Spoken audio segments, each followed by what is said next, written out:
Have you ever said exactly the right words, but it just came out completely wrong? Well, today we're unlocking the hidden code of conversation, all those secret rules that you're never going to find in a dictionary. You know that feeling, right? You've said the right thing in another language, you've used the perfect vocabulary, you've followed all the grammar rules, but something is just off. The conversation just kind of hits a wall. So why does that happen? That's the exact mystery we're going to solve today. So let's dive right in. The problem, most of the time, isn't the words we're using. It's this invisible layer of social meaning that's attached to them. Communication breaks down when we miss those hidden signals. To really get this, we first have to talk about something called the translation trap. This is that mistaken idea that just swapping a word for its dictionary equivalent is enough to actually communicate.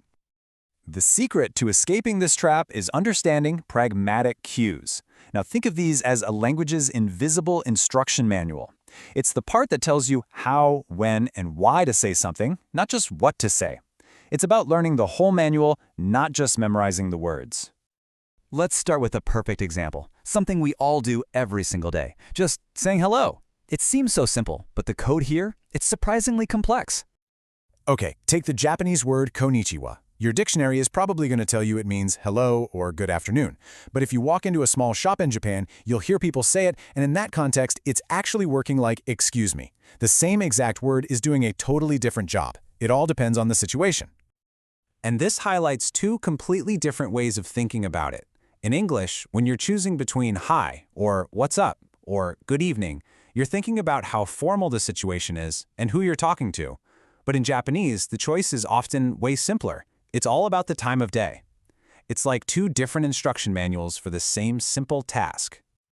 All right, now let's dig into another classic, a phrase that trips up learners all the time. I'm talking about the how are you ritual.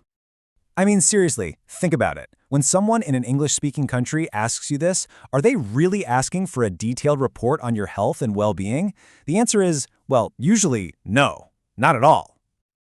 See, in English, this whole exchange is more of a social script. It's a routine, kind of like a conversational handshake. The question is asked, a short, positive response is expected, good, you, and then you move on to the real conversation. It's just a way to acknowledge each other, not to open up a medical file. So at the end of the day, you should really just treat how are you like another way of saying hi. If you launch into a long, detailed answer, you're actually breaking an unwritten rule, and it can stop the conversation cold. The real instruction here, match their brevity with your brevity. Okay, so this code isn't just about specific phrases. It's hidden in other places too, like how we use names and even in the silences between our words. Let's talk about names. In English, if a new colleague says, "Call me John," that's a direct invitation. They're telling you to close the formal distance between you. If you ignore that and keep calling him Mr. Smith, it actually feels a bit strange. But, in contrast, in Japan, the default is to maintain that formal distance by using family names. So you have one culture inviting closeness, while the other defaults to formal respect. And what about when nobody's talking? A short pause in a conversation can mean completely opposite things.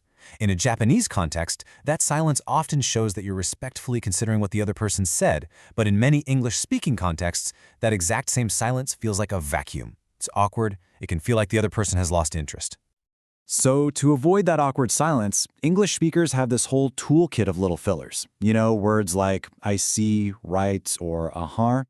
These don't necessarily mean you agree with the person. They're pragmatic cues that just mean, hey, I'm still here, I'm listening, keep going.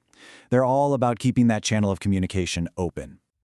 So after looking at all these little details, greetings, names, pauses, what's the real key to unlocking a genuine connection when we talk to people from different backgrounds? It all really boils down to this. Success in a new language isn't just about getting the grammar right. True, meaningful connection comes from learning that invisible instruction manual. It's about becoming aware of all these subtle but incredibly powerful differences in how we use words to navigate our social world. So let's just do a quick recap of the code we've cracked today. We've seen that greetings are often about relationships, not just the time of day. How are you is a ritual, not a real question. Using a first name is often an invitation to get closer. And even silence speaks volumes. It just has its own set of rules. And that kind of leaves us with one final thought. What are the invisible rules of your native language? The things you just do without even thinking?